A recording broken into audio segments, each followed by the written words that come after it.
Να τώρα που η καλοκαιριά τριγύρα μου η ταμπόρα, λάμπει στιγμή ολοστρόγγυλη στο νου μου σαν οπόρα. Βρέχει από τα βάθη του ουρανού και μέσα μου ο καρπός. Είναι απόσπασμα από το ποίημα του Αγίου Σικελιανού, γιατί βαθιά μου δόξασα. Καλησπέρα σας. Καλώς ήρθατε απόψε. Ευχαριστούμε που δώσατε το χρόνο σας, τον εαυτό σας και πολύ σύντομα τη γαλήνη σας. Φίλοι, καλώς ήρθατε στην οικογένεια του διαλογισμού. Το ποίημα που μόλις ακούσαμε ανήκει στον Άγγελο Σικελιανό και ήταν μια έμπνευση για τον καρπό, τη σκέψη δηλαδή που μπορεί να μας οδηγήσει στο να είμαστε γαλήνοι και ήρεμοι. Απόψε θα ανακαλύψουμε μαζί με τη Sister Jayanti τη δύναμη που έχει ο διαλογισμός στην καθημερινότητά μας, στην εργασία μας, στις σχέσεις μας. Πρώτα απ' όλα βέβαια πρέπει να συστηθώ γιατί δεν ξέρετε καν ποια είμαι.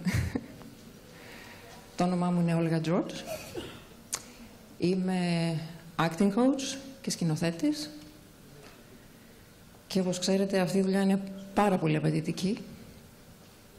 Χρειάζεται απόλυτη γαλήνη και ηρεμία για να μπορέσει κάποιος να καταλάβει τι ζητάει ο ηθοποιός, που είναι πάρα πολύ απαιτητικός και πολύ προβληματισμένος. Ίσως ο πιο δύσκολος επαγγελματίας στον πλανήτη. Εγώ γνώρισα τους BK στην προσπάθειά μου να βρω αυτή τη γαλήνη, να ξεπεράσω την προσωπική μου άποψη για τον κάθε άνθρωπο που έρχεται μπροστά μου και μου ζητάει συμβουλή. Έτσι λοιπόν ξεκίνησα το διαλογισμό και ξεπέρασα κάθε εμπόδιο. Μπόρεσα να δω τον άνθρωπο, μπόρεσα να ακούσω πραγματικά αυτό που τον απασχολεί, για να μπορέσω να επιλέξω αν θα απαντήσω ή όχι επίσης. Ο διαλογισμός λοιπόν είναι ένα πάρα πολύ σημαντικό εργαλείο που μας βοηθάει να τοποθετούμαστε απέναντι στις καταστάσεις και στους ανθρώπους, όταν πρέπει και αν πρέπει.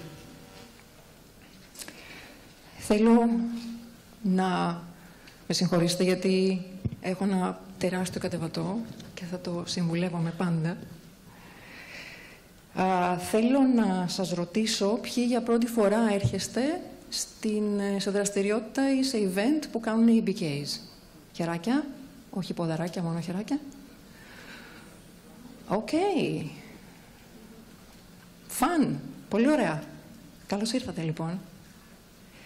Θα σας δώσω λοιπόν ένα μικρό προφίλ για το ποιοι είναι οι Brahma Kumaris στον κόσμο και στην Ελλάδα. Η Brahma Kumaris είναι ένα παγκόσμιο πνευματικό πανεπιστήμιο, ένα δίκτυο με κέντρα σε 110 χώρες σε όλο τον κόσμο. Το έργο του είναι αφιερωμένο στο να βοηθήσει τα άτομα να μεταμορφώσουν την οπτική τους για τον κόσμο και να αναδύσουν την εσωτερική τους δύναμη.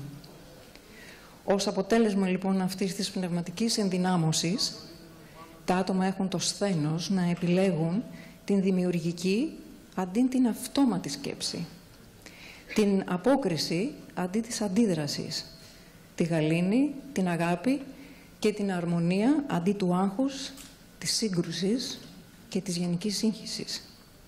Νομίζω ότι για μας και για τη χώρα μας είναι απόλυτα κατανοητό. Η Brahma Kumaris, αυτό το Παγκόσμιο Πνευματικό Πανεπιστήμιο, ιδρύθηκε στην Ινδία το 1937 και είναι διαπιστευμένο με γενική συμβουλευτική θέση στο Οικονομικό και Κοινωνικό Συμβούλιο.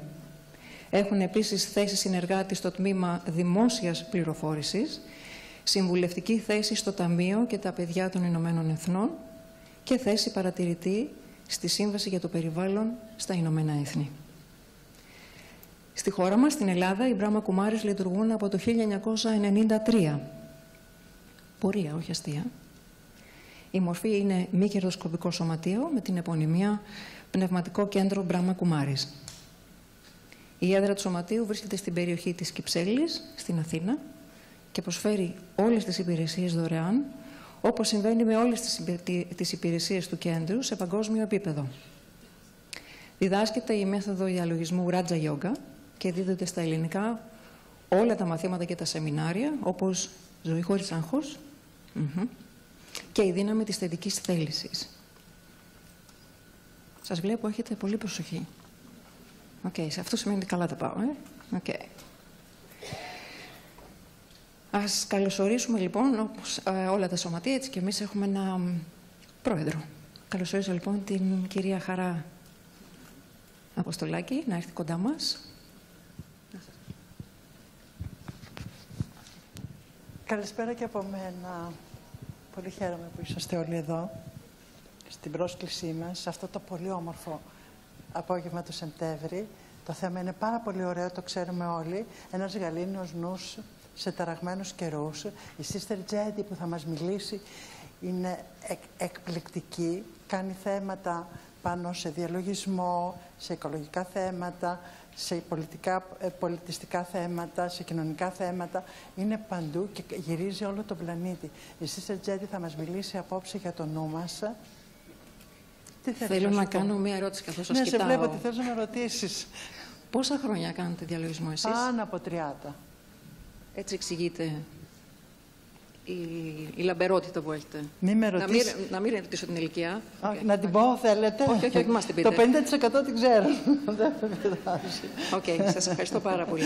Να είστε καλά. Καλό απόγευμα. Καλό βράδυ. Ήρθε η ώρα να σας συστήσω τη Sister Jayanti.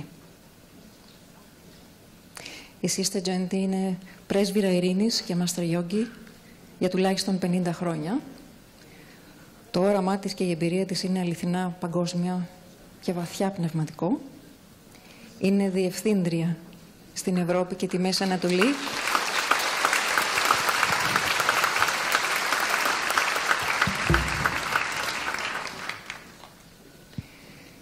Είναι λοιπόν Διευθύντρια της Ευρώπης και για την Μέση Ανατολή της μη κυβερνητικής οργάνωσης Brahma Kumaris και εκπροσωπεί την οργάνωση στον ΟΗΕ στη Γενεύη. Έχει επισκεπτεί πάνω από 120 χώρες, διακηρύσσοντας την αξία του διαλογισμού και της πνευματικότητας. Συμμετέχει στις διασκέψεις του ΟΗΕ και άλλων διεθνών φορέων πάνω σε μια ποικιλία θεμάτων.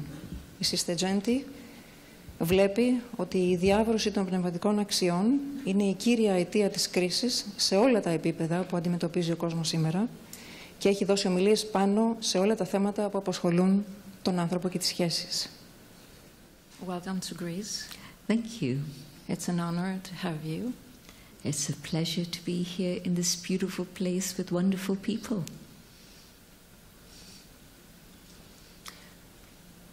Shall we start the journey of meditation and visualization and relaxation, all the steps we need to learn?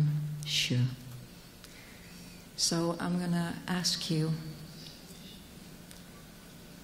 it will be very elaborating if you could talk to us about the reasons we are not happy, although we have almost everything.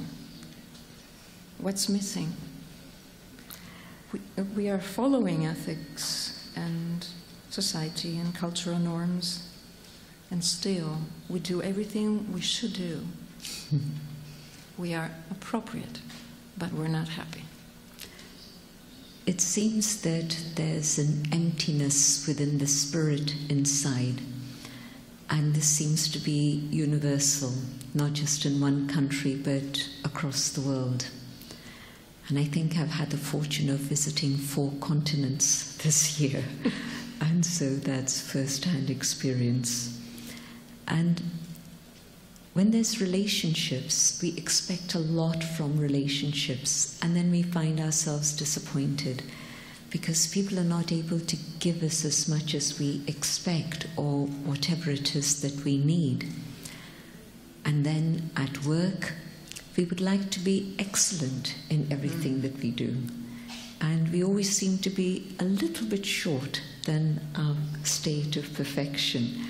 And so inside the emptiness, relationships not being fulfilled, and then thirdly, the work that we're doing not completely satisfying us. And so these are some of the things that come in that make us discontent and unhappy. So it seems that all the Western competition and excellency, it's not the best way to take to be happy. Well, I have to tell you, I was in a very extensive tour of Asia, of 5 countries for 5 weeks in July. And it's the same thing there. But maybe it's because rather than the original Eastern ideals, even the East has been overtaken by the culture of the West through movies and television and media of various types. And so the Western culture of performance and efficiency, rather than giving value to the human being, is what has taken over even in the East. Yeah.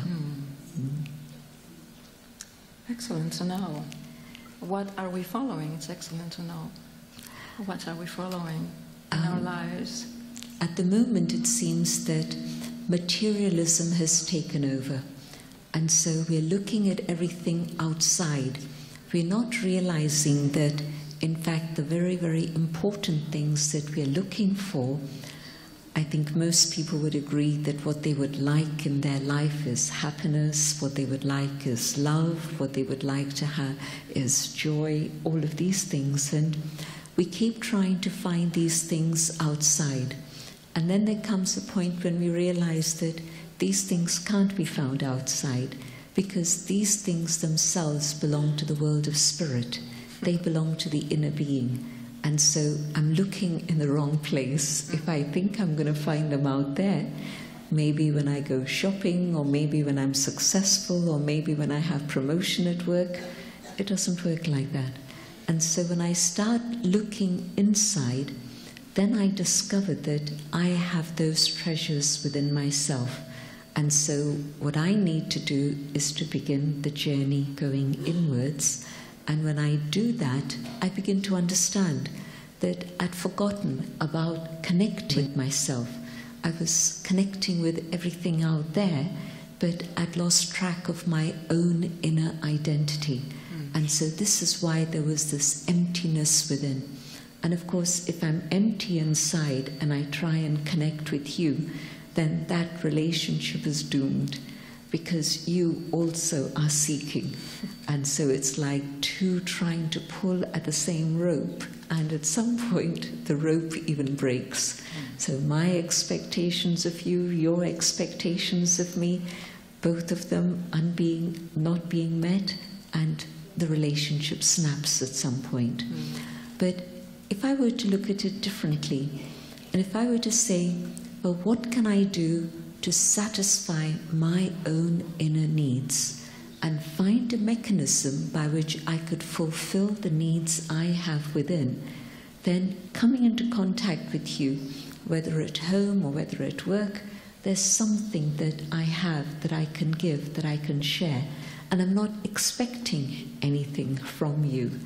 I think our high expectations of each other, which are not met, are maybe the cause of a lot of stress and distress in relationships. Good to know. I think probably when you start reflecting, you'll come to the same conclusion. It's true. So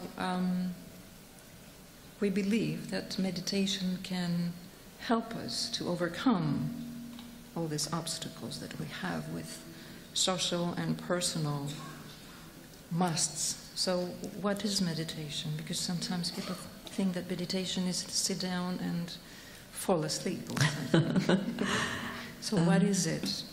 So when you say meditation, I was talking about the inner journey. And so yes, the inner journey is the journey to find myself and to connect with the treasures that I carry inside. And that is meditation. Meditation isn't falling asleep. But yes, I think many people do fall asleep because they don't know what to do in meditation. And secondly, also because they're so stressed that when they come into a peaceful environment where there are other meditators, the environment calms them down and relaxes them, and so then they let go and they have a good sleep. But that's not meditation. I found this in China. that people were so stressed that the first thing they need is just sleep. But you're here tonight not to sleep, but to understand more about meditation. Okay. Right. So meditation can have many different definitions, but a very simple definition is using my consciousness to reflect on aspects of truth and to come to the experience of that truth. As I say, there can be many definitions, but this is one that seems to work very well. And so it means I'm very aware, I'm totally alert, and I'm focused, and I'm reflecting on truth. And first and foremost, the truth of who I am. Because so often we've associated our identity just with the physical form.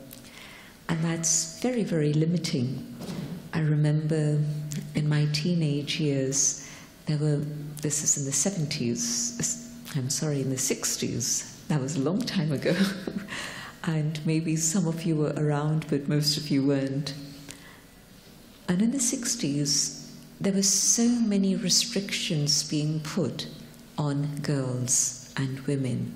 Girls can do this, girls cannot do this, women should do this, women should not do this. And I found myself getting more and more irritated by this. Mm-hmm. And so the whole thing about even me as an individual simply being defined by gender was something I was highly uncomfortable with. And then there was another thing I was facing, but thankfully that came after meditation. And that was in 1971, and I was growing up in London through the 50s and 60s and 70s. So in 1971, there was this huge influx of people of a different color from Kenya and Uganda, and essentially Uganda, but also all the other countries around, into London, England. And people started reacting to color. Mm-hmm. Prior to that, I'd never ever experienced it. But when your country suddenly is overrun by a large number of people who look different, speak different, everything different, then there's a lot of fear that comes up. Mm-hmm. And so I then came across the whole thing of racism, and I realized there has to be an identity that I can feel comfortable with, that is beyond all these external factors, the factor of race, of gender, of age, all of these things. And I was very lucky that I came across meditation, and I was discovering that when I meditate and I go inside and connect with the inner being that I truly am, then in that awareness, my consciousness has gone beyond all these limits of identity. And also the way I relate to others is the same. That I don't put them in boxes and say, you are this, you are this, you are this, but I'm able to connect with the being, the human. Excellent, to overcome criticism and racism in that way. For me, it was a very easy, natural way. Again, another story. I remember being in South Africa. This was in '82, and I had to change my passport to go to South Africa because it was the days of apartheid. And until then, I was very attached to my Indian passport, and I didn't want to let go. But in '82, I changed my passport for a British passport to enter South Africa because the Indian government would not allow Indians to go there because of apartheid. And I just finished a period of chickenpox. And so I was still carrying the marks of chickenpox on my face. And I'm thinking to myself, I'm going to this country that judges everyone by appearance and skin. And yes, my passport will give me entry, but I wonder how people will react to me. And even the friends who were meeting me, when they saw me with these marks, because the first thing is they think it's infectious. And so they sort of recoiled a bit and then, of course, connected. But I realized that there was something I could do. And whether it was people who knew me, just a few, or people who didn't know me at all, if I was very soul-conscious, aware of the inner being, that I'm not this body, I am this inner being of light, and if I maintained that awareness of the soul, when I'd meet a stranger, at first I could see this question in their mind about this. And then I would turn on the light stronger. And I could see they would melt, they would be comfortable, and they would respond to me without this being a barrier. And so it was very clear evidence for me that my consciousness could impact the consciousness of another and help them go beyond the barrier of the external form.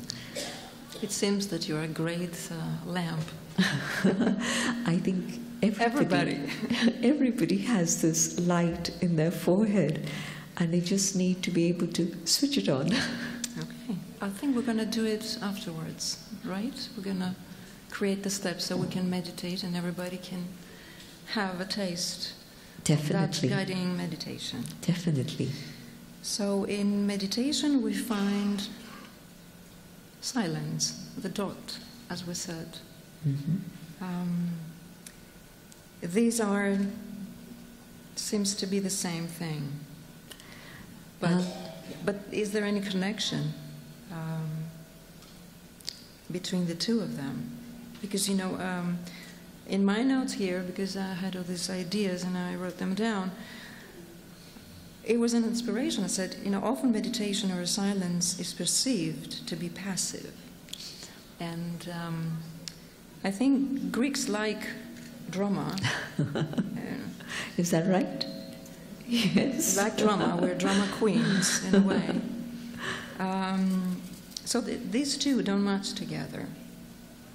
Mm-hmm. So how can we find the way to get out of the dramatic? Okay, so meditation is different, silence is different, they're connected, and through meditation I'm able to enter into the territory of silence. Mm-hmm. And just as meditation doesn't mean sleep, in the same way silence is not passive. Meditation is actually very active, keeping the mind very alert, very clearly guiding the mind in a specific direction. So you don't just sit back and watch what's happening in your mind. That is the first step. Yes, relax and watch your mind, but it's only the first step. And yes, we'll explore these in detail in a few minutes. But in the active meditation, I'm at first just getting to know myself, which I think is a very, very important lesson. Mm-hmm. Because most of us don't know ourselves very well.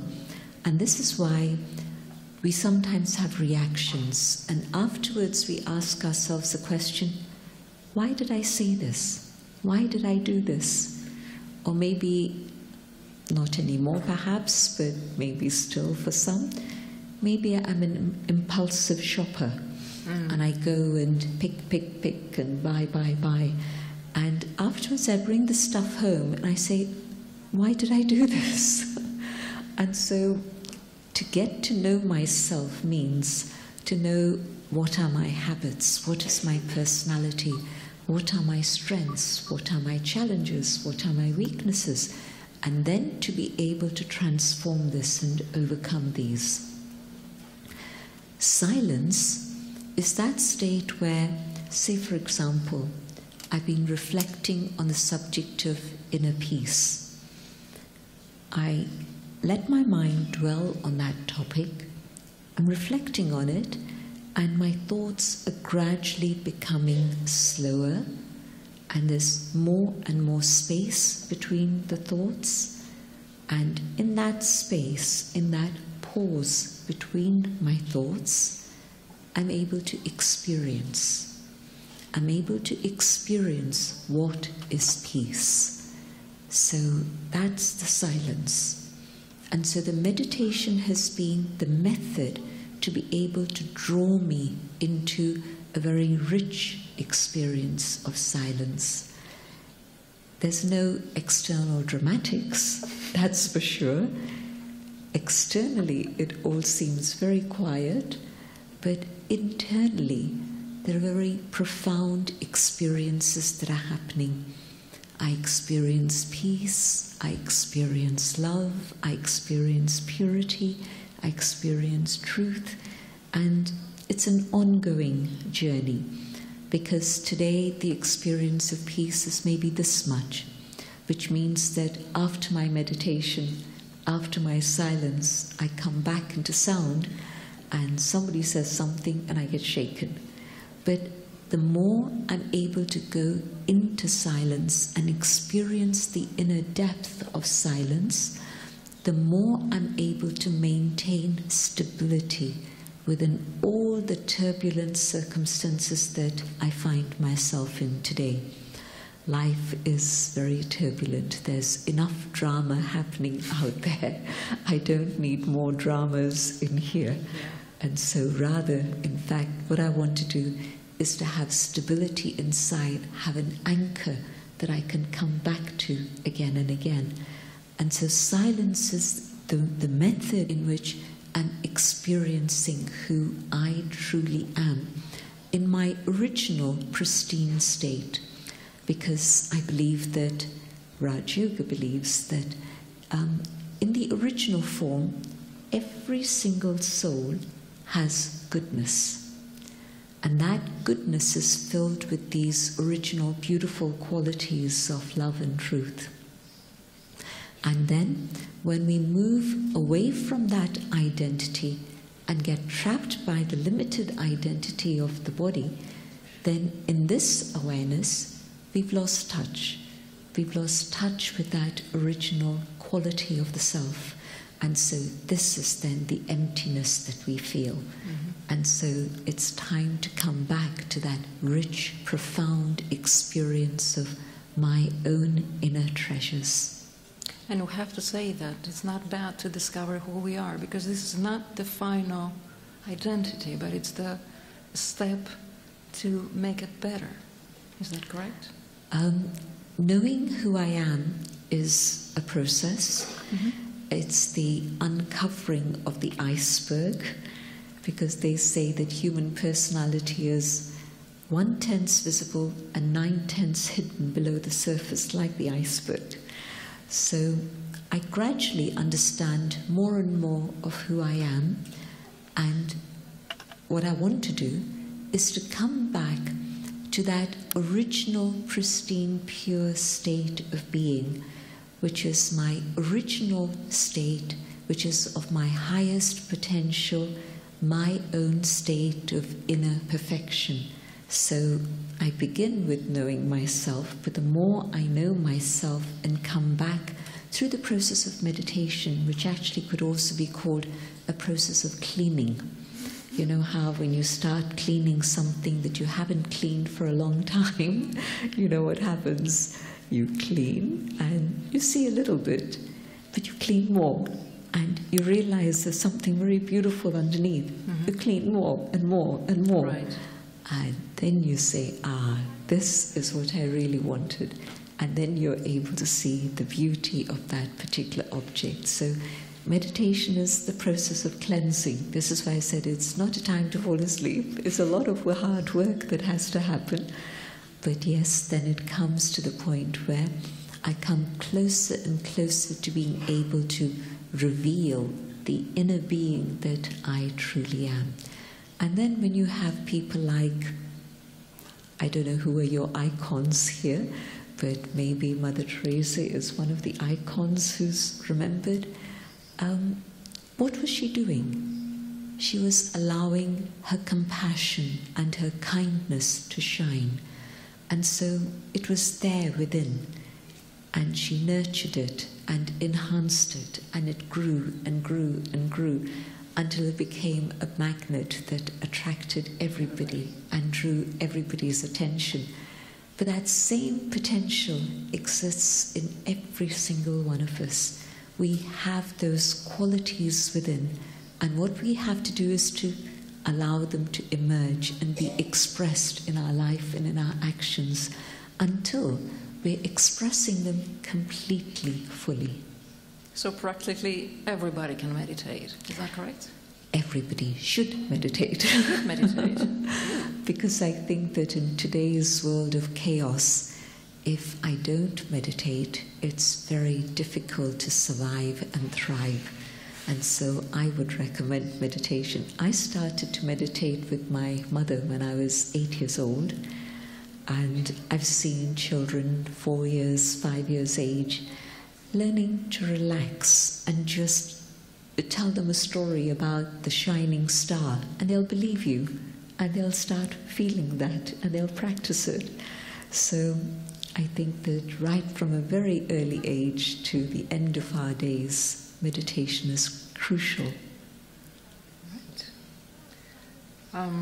Can we say which are the benefits of meditation?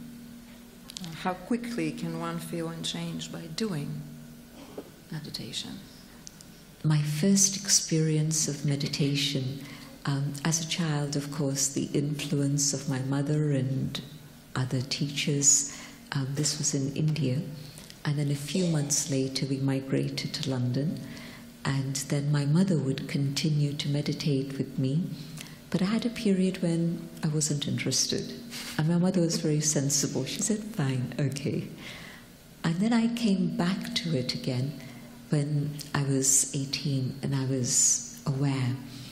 And the first experience I had in meditation was of being light, not just translucent and radiant light, but also a feeling of being weightless. I remember after my first lesson going back home, just with this awareness of the soul, and I must have flown. I don't remember walking back home. I just remember flying back home. And it was such a sense of lightness and joy. And so if that's what you're looking for, meditation is the answer.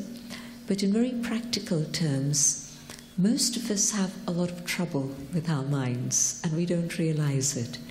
But when we worry, we become anxious, we become afraid, we feel stressed. All of these are deeply connected with my thoughts, my feelings, my attitude. And meditation is the way in which I can start understanding how to use my mind in a more effective way. In India they say your mind is your best friend, but also your enemy. Exactly. So I have to teach my mind to be my friend. I have to talk to it very sweetly so that my mind begins to cooperate with me.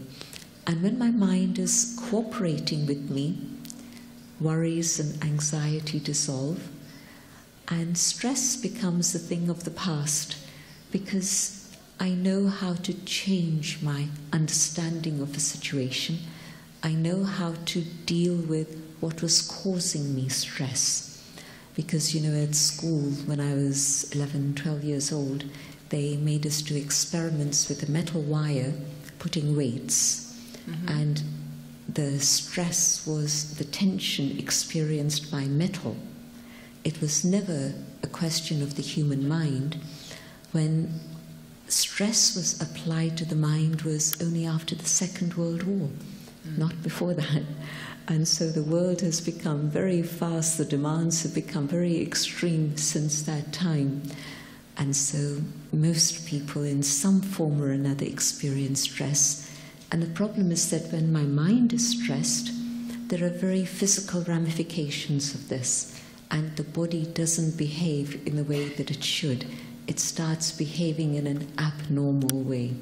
And so to get back to a state of homeostasis in which my body feels comfortable, I need to learn to meditate So for good health, for inner well-being, to be able to develop positive feelings within myself, to be able to have effective decision-making, to be able to learn to cooperate with others more and more instead of the pyramid structure. We are talking about teams.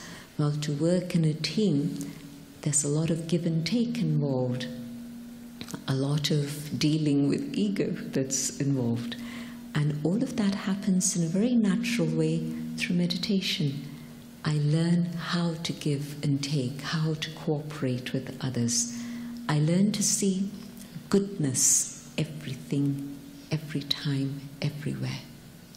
I think it's a good practice because every time we criticize ourselves, others, and from the way home to work, we are devastated. We are already angry with no reason because we have that tape.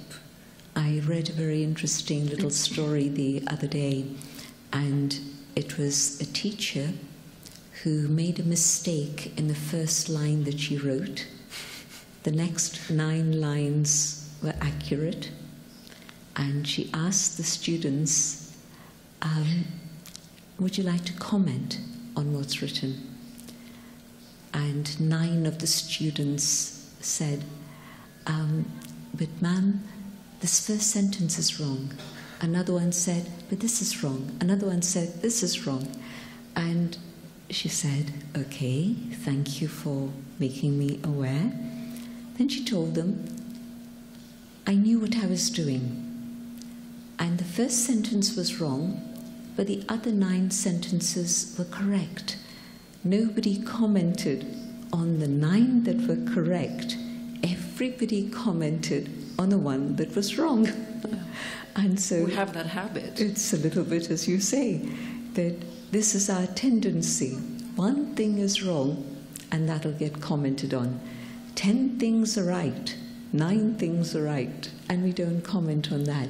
Somebody's working so hard, but they forget one thing. We don't thank them for all the hard work that they've done. We comment on the one thing that they forgot. Yes. So human nature has become this. And it causes a lot of grief to me because I'm looking for mistakes. I'm picking up negativity and I'm filling myself with that negativity. So never mind the sorrow I give to another by saying, you forgot, but I'm causing sorrow to myself because I've filled myself with negativity. And so meditation changes that. I start looking for the good. But first and foremost, even for the self, everything begins inside. So I criticize myself. Just watch your own thoughts and see how critical you are of yourself. And the Bible tells us, love thy neighbor as you would love yourself. Well, how come I don't love my neighbor? Probably it's because I don't know how to love myself. And so, am I able to look into the mirror and say, I love you, in a very genuine way from the heart? And most times we can't say that because we haven't spent time recognizing our own inner value. And so when I connect with another person, I'm the same. I don't recognize their value. And so the relationship doesn't start off very well. Yeah, it's true. And so things change with meditation. So would you like to go step by step and discover meditation and how can we do it and take it, the whole thing home and start? Sure. Is everybody ready? And it's very easy. Okay. Some of you I know are meditators, but even those who I know many are in contact for the first time, just remember 4 simple steps. 1, relax. Secondly, concentrate. Thirdly, visualize. And fourthly, you're meditating. Okay, so we said it one by one? Okay. Okay. So firstly, the relaxation. And relaxing the body, we find different methods to be able to do that, whether it's by deep breathing, or whether by playing music, or dancing, or exercising, different ways. But there isn't such an easy way to find for relaxing the mind. But the way to relax the mind is by letting go. The things that I've been thinking about in terms of my ordinary existence of eating, drinking, living, sleeping, working, well, let me set those aside for just a few moments and let me start creating very beautiful thoughts inside. And so I'm turning the direction of my thinking inwards in a direction of beauty and truth. First step, relax. Should we do that practice for a moment? What I'd like to do is to share with you the 4 steps. Okay. And then move into Okay. each step as we go along. Is that okay? Sure. So that's the first step.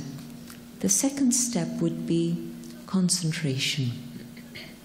Most times our minds are scattered, and they say that the mind works on 18 different channels. I'm hearing, I'm seeing, I'm watching, I'm thinking, I'm calculating, analyzing. All of these things are going on. But now I want all my thoughts and my energy to come together and be able to focus and concentrate. And it's possible. The third step is visualize. Let me visualize the being that I am, and let me visualize those qualities which are the pure qualities that I carry within myself. And then I'll be meditating. My thoughts will be moving in the direction of knowing who I am and connecting with the being that I am. So shall we go on a journey? Okay. I'm sure you're sitting comfortably, but what I would suggest now is you put both feet on the ground so that the body is properly balanced. And if you're holding things, put them down on the floor for just a little while. Nobody will take them, promise.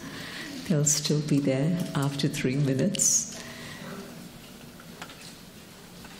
I'm going to speak out my own thoughts, and it's an invitation for you to follow these ideas and see what happens.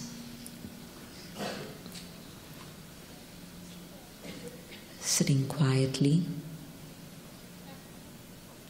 I can feel the body relaxing, but I also want the mind to relax,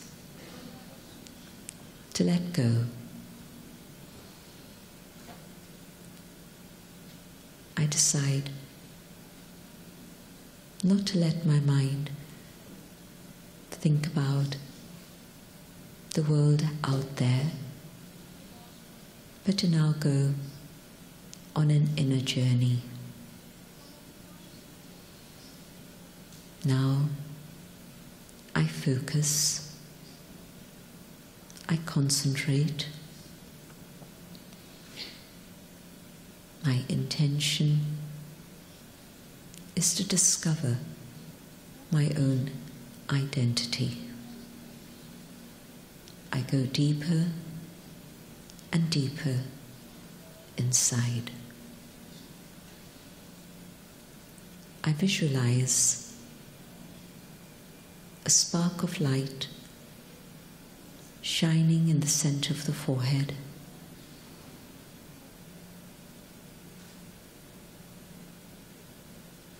I realize this is the being that I am. I am a being of light.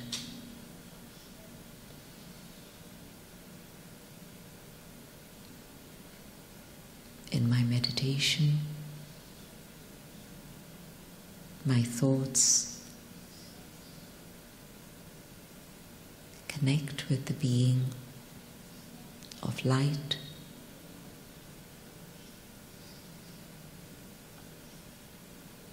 and I can feel I, the being of light, separate to this physical body of mine.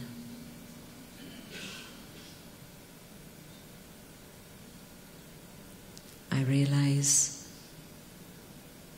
I have entered a sacred space where no one else can enter. My space. And in this space, as I go deeper and deeper within myself, I discover peace.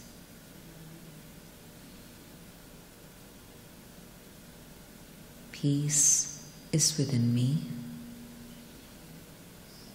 Peace is natural. Peace is who I am. Om, I am. Shanti, peace.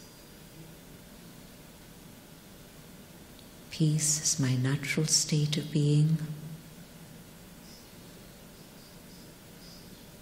Peace is the power that I carry within myself.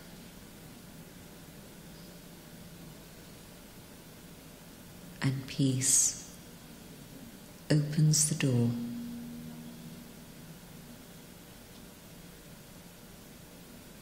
to purity, love, truth, and joy.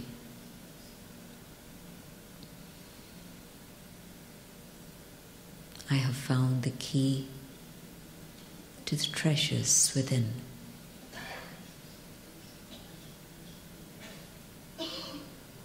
At any moment that I choose, I can travel inwards and access the treasure store of these qualities.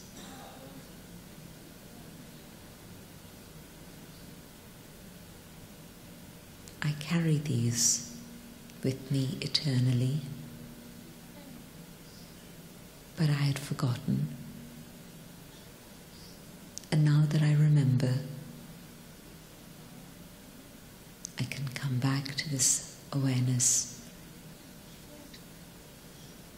again and again.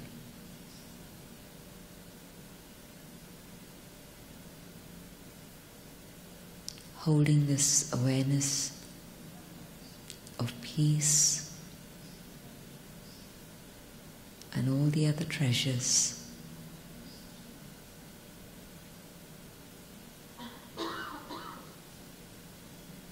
I come back to the awareness of the physical domain.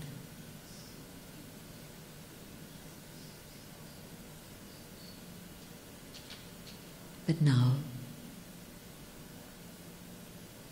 I want to keep this experience of peace with me,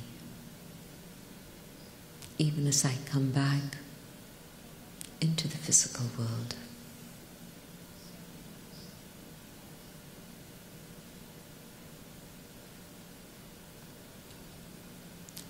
Thank you.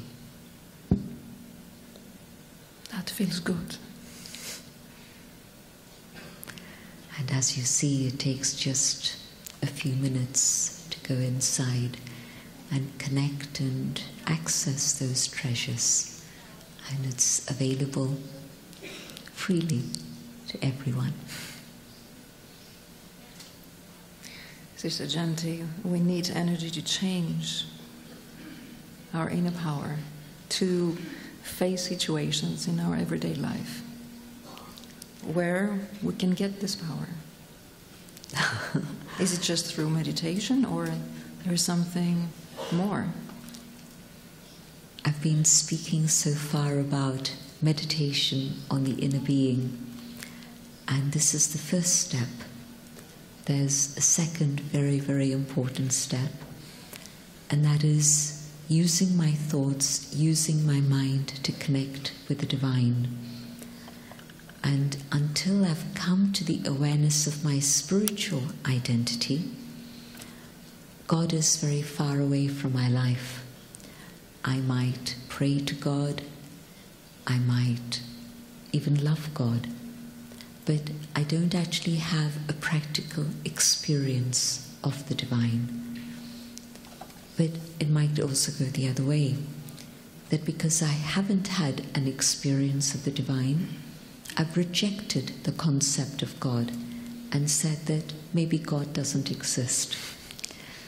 And so soul consciousness, the awareness of who I truly am, is the foundation to be able to come in tune so that I'm able to connect with the divine.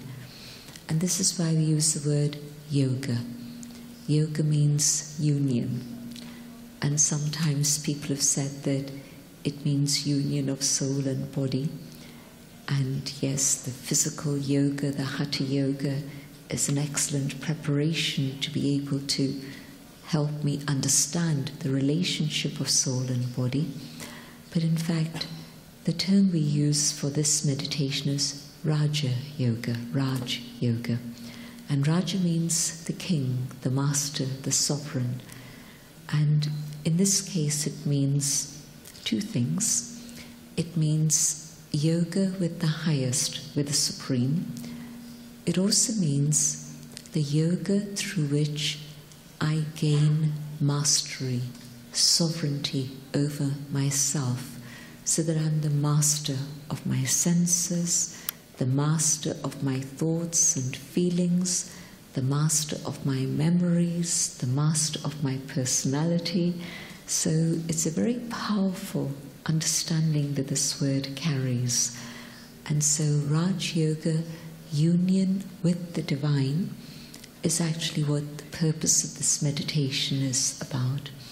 And so I need to know I am spirit and not skin, and come back to the awareness of the soul. And I'm just using this word at the moment, but of course there's a very deep explanation of exactly what the soul is, and I hope people will want to find out.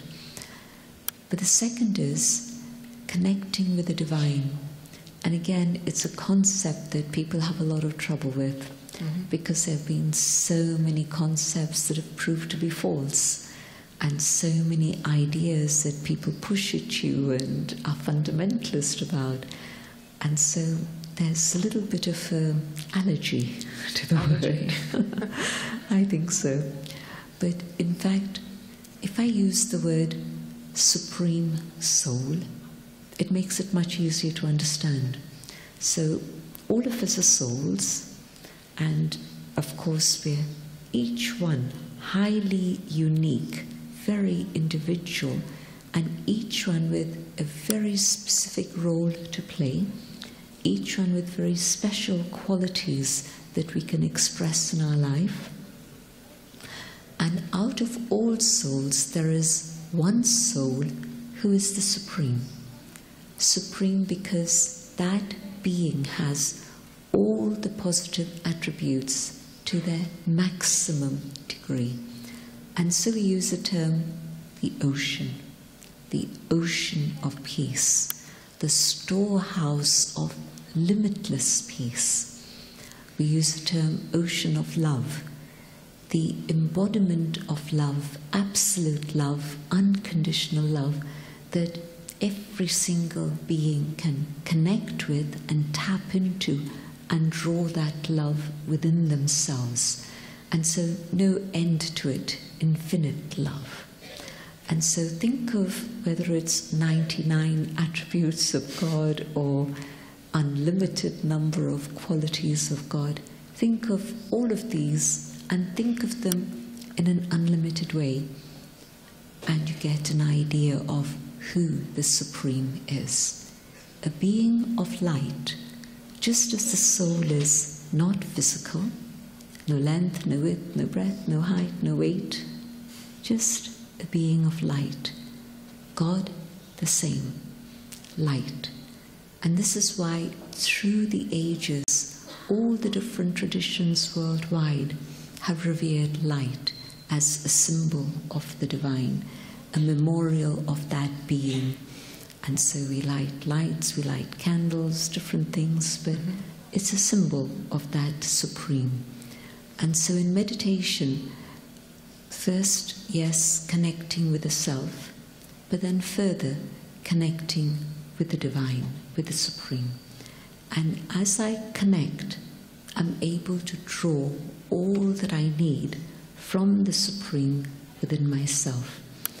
And so, say for example, if I'm feeling peaceless, one is to try and come back to the awareness of Om Shanti and use that understanding to become peaceful. But the other is coming to that awareness of peace. I connect with the ocean, and the peace that reaches me is not only for me, but the peace is then vast.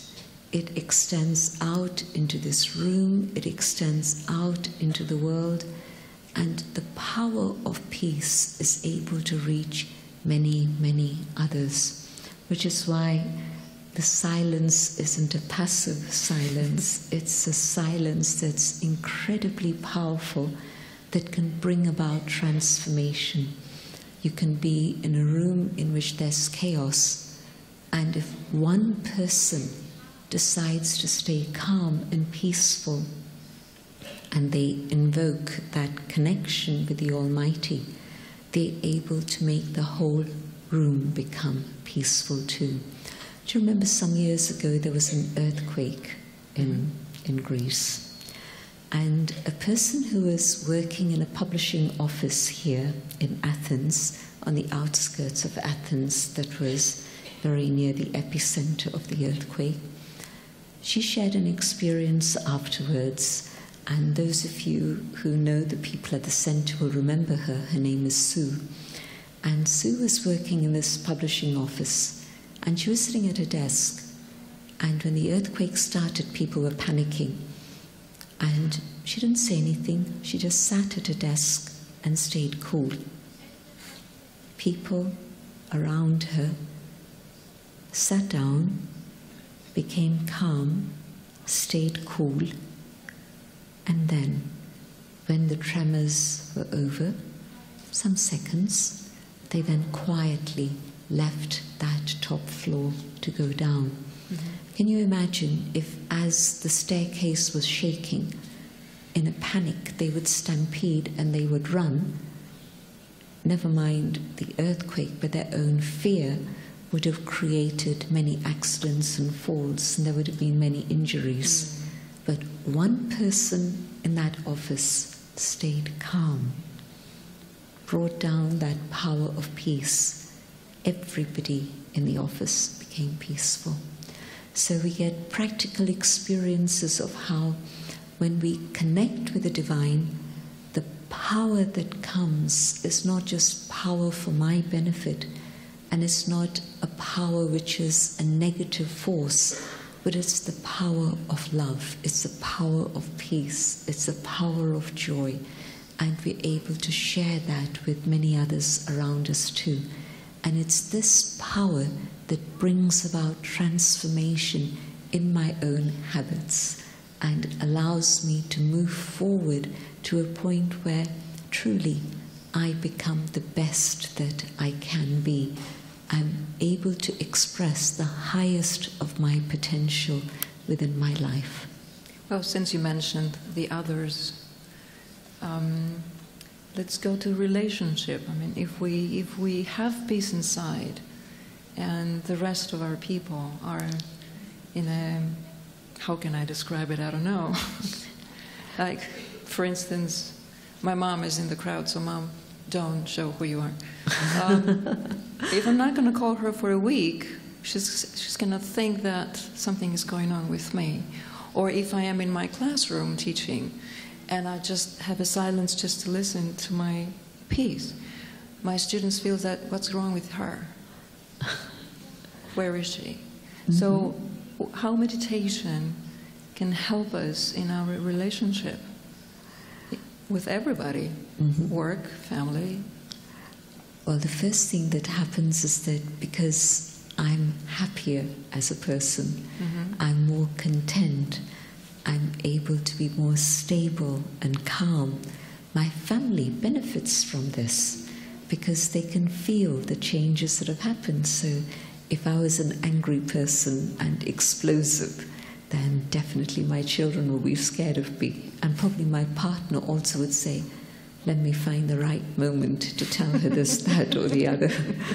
But if I meditate and I change and they see that I'm calm and stable, their fear of me will go away. They will be able to behave in a very natural way towards me. It'll create a happiness within the family, within the environment in which everybody is becoming lighter and more comfortable, and it's just a more joyful family. And so what I've found is that people actually, it's not just the person meditating who benefits, but their immediate family takes a huge amount of benefit also. And at work, if the decisions that I'm taking are now really based on a deeper understanding of truth and with a higher purpose in mind, then those decisions are going to help everyone at work also. Because otherwise my decisions maybe are coming from a very narrow space, or maybe they're coming from a very selfish motive, mm-hmm. which often happens. But my decisions now will be seen as being filled with wisdom, with truth, and so everybody benefits. And you see, what's happened is that very often love has been confused with attachment. Or love has been confused with responsibility, or love has been confused with possessiveness. And so love isn't very clean anymore. It's mixed with all these other emotions in a negative way. And when I start meditating and I feel God's love reaching me and changing me, my love is now expressed as kindness and compassion, and I'm no longer possessing another human being and saying, you are my property and you have to do as I tell you to do. When somebody says I love you, what do they really mean? Are they saying, I own you. Are they saying that I own you? And of course it's not possible. It's really not. Mm-hmm. And so love means to allow another human being to grow and develop and fly. You know, it's like when you say, I love a butterfly, but I try and catch the butterfly. What's going to happen? It's going to die. But if I love a butterfly, I have to be able to see it grow and fly and move on. And so love means supporting. Love means helping another move forward. Love means kindness and being able to give them what it is they need. So our understanding of love changes when we come to meditation, and we understand what is unconditional love, because now when I say I love you, what is it I want from you? There's nothing I want from you. And I can truly say that yes, each and every one is a very precious, valuable jewel. And I can say I love you. And so love becomes a bigger picture, a more inclusive picture, rather than one or two or four people that I love and prefer to everyone else. And my thoughts come together, and I concentrate, letting go of the world outside. I go on an inner journey, concentrating on knowing myself. I visualize the being that I am, a light shining in the forehead, connecting with myself, meditating on the self, and coming to the awareness of the peace that I am. Om Shanti.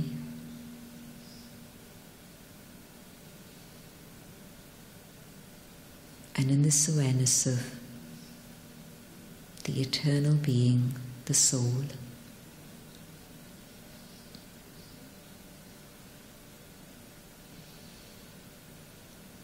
I find myself in the presence of the divine, the being of light, the supreme.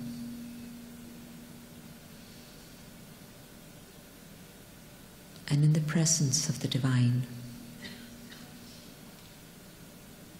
I find myself in the ocean of love. And the waves of love from the source of love, the Supreme, reach the soul.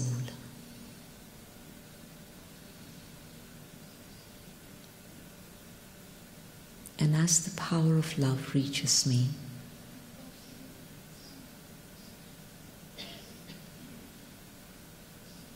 I realize that this pure love is healing the soul. This pure love is washing away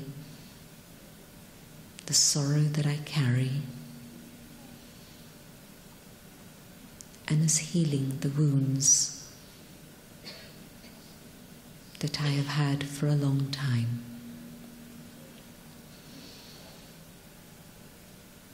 The power of God's love heals.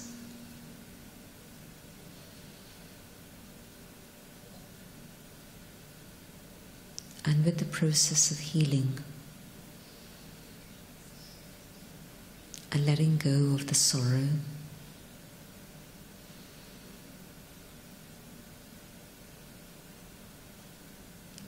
as I fill myself with this pure love, I find my heart growing bigger, expanding,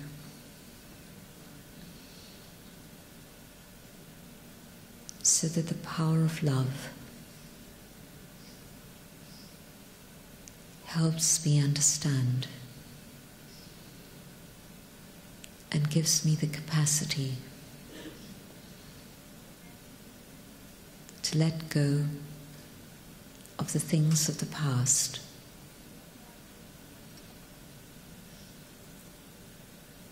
I let go and I forgive. And in the forgiving, I feel myself released, becoming free.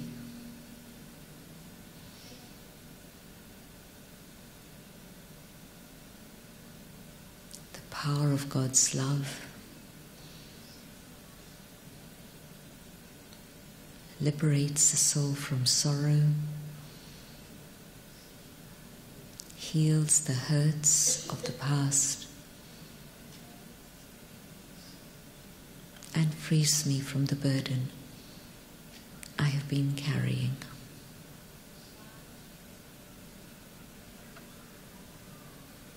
And in this lightness and freedom,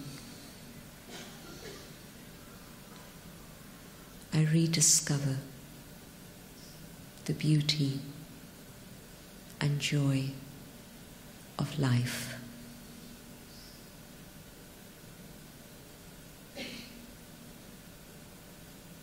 The power of God's love allows me to see what I've done to myself by holding on to pain, and by the nature of not forgiving. And the power of God's love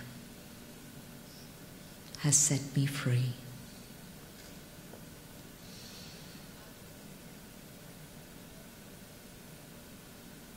As I fill myself more and more with this pure love, I know that it is this love that will guide me to my destination.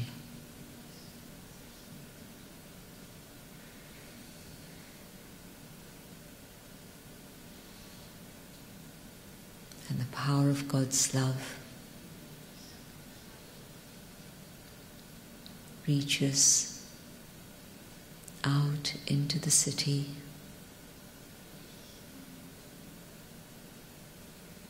the power of God's love reaches out into the world, awakening hope,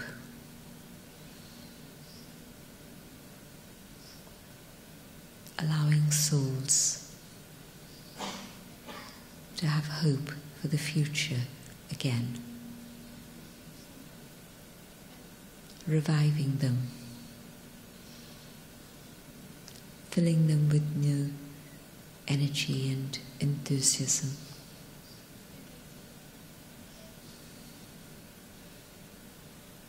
And the power of God's love touches all creatures, all forms of life, and offers them protection and safety, so that they too live on the planet without fear.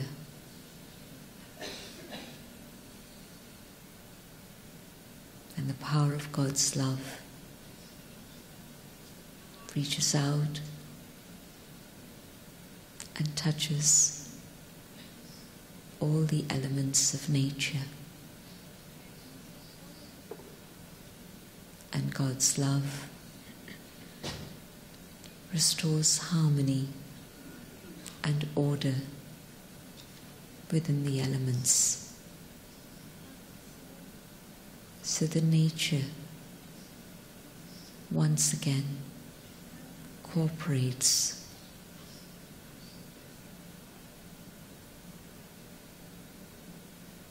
And the power of God's love renews the whole world again. And we move towards a world of light,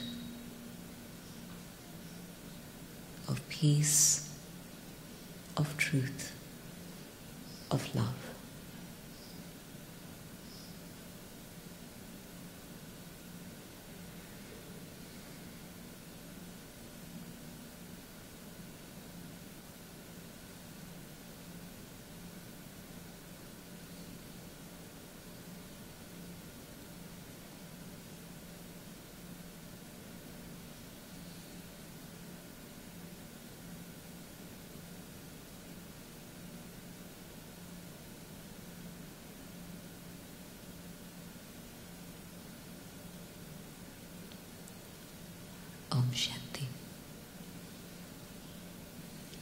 blissfully elevated. Thank you. Thank you.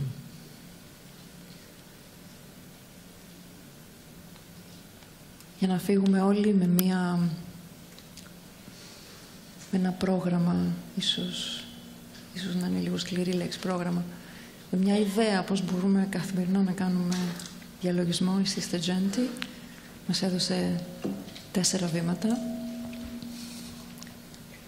Χαλάρωση, οραματισμός,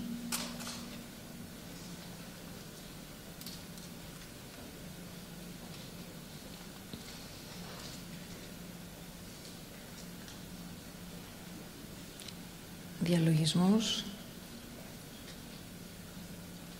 Κάθε μέρα είτε έχει σχέση με τις σχέσεις μας τριγύρω, είτε έχει σχέση με την καθημερινότητα, με τις οικογένειές μας ή την εργασία μας.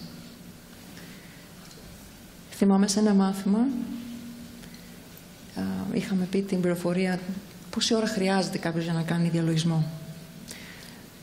How much time we need to meditate. Sister Jayanti said, Sister Jayanti είπε, όσο είναι ένα σημείο, just a dot, which means a second, που σημαίνει ένα μόνο δευτερόλεπτο. Πολλές φορές αυτό φαντάζει δύσκολο, αλλά φαίνεται να είναι πιο εύκολο εάν συνδεθούμε με τον εαυτό μας. It seems that it's difficult, but if we concentrate on ourselves, it's going to be easier. Meditation is very natural, just using our mind in a very positive, beautiful way, concentrating on the self, connecting with the divine, receiving all the treasures that I need from the divine. And so, yes, meditation becomes part of one's life. And so start the day with meditation, close the day with meditation, but keep connecting again and again. And a very simple way to think about this is, they say you should have 8 glasses of water a day, something like that. 6 glasses, 10 glasses, whatever it is that you have. But every time you hydrate the body, hydrate the soul. Take that moment. When you're drinking water, nobody's going to say, stop, you don't have time for this. They'll say, okay. And sometimes we say that we don't have time for meditation. But we never say, I don't have time to eat, sleep, exactly, to go on vacation. So this is why if you incorporate it, connecting it with all the things that you do in your life in a very natural way, it'll become very simple. So before you take a sip of water, come back here and go inside. And you'll find that it becomes a very natural thing that you do. Before you speak, again, just be here and then speak. So keep coming back to that awareness until it becomes a natural consciousness that you have of who you really are. Thank you. Θέλω τη βοήθειά σας για να εκδηλώσουμε όλοι μαζί ευχαριστίες για όλους όσους βοήθησαν για να είμαστε εδώ και να μοιραζόμαστε με τη Sister Jayanti όλες αυτές τις υπέροχες πληροφορίες και τα insights. Να ευχαριστήσουμε το Αμερικάνικο Κολλέγιο. Βάλτε όλοι το δεξί χέρι στην καρδιά σας και πέστε όλοι μαζί δυνατά ευχαριστώ. Ευχαριστώ για το Αμερικάνικο Κολλέγιο, ευχαριστώ για όλους τους ανθρώπους που εργαστήκανε στο τεχνικό, στο μεταφραστικό, τις κάμερες, όλους τους εθελοντές που ήταν σήμερα κοντά μας για να μας βοηθήσουν από το νεράκι μέχρι το να καθίσουμε, μέχρι να λειτουργούν τα φώτα. Όλα αυτά, ξαναπέστε παρακαλώ, ευχαριστώ. Om Shanti. Επίσης ένα μεγάλο ευχαριστώ για όλους τους χορηγούς. Σκλαβενίτη για τα νεράκια μας, την Κόκοματ, στο ανθοπολείο Ολλανδικό. Όλα τα social media που είχαμε, την όμορφη ζωή και την εναλλακτική δράση, την εφημερίδα Lifeo και την R3 όπου η Sister Jayanti έδωσε μια ζωντανή συνέντευξη. Όλοι μαζί.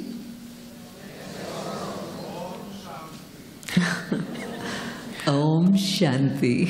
Om Shanti.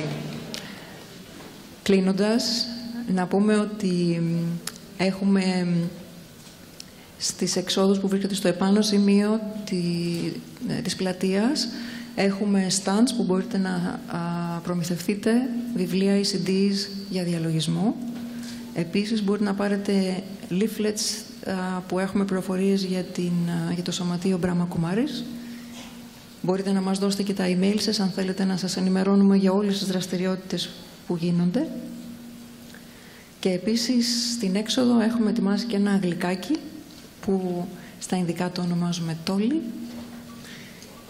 Ευχαριστούμε τις αδελφές που έχουν έρθει από το Λονδίνο και μας φτιάξαν το τόλι. Ένα Om Shanti.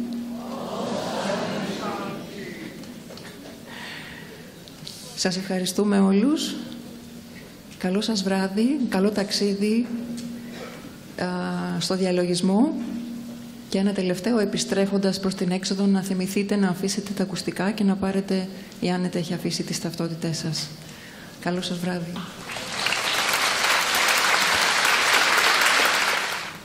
Sister Jayanti, would you like to give us some Trishti?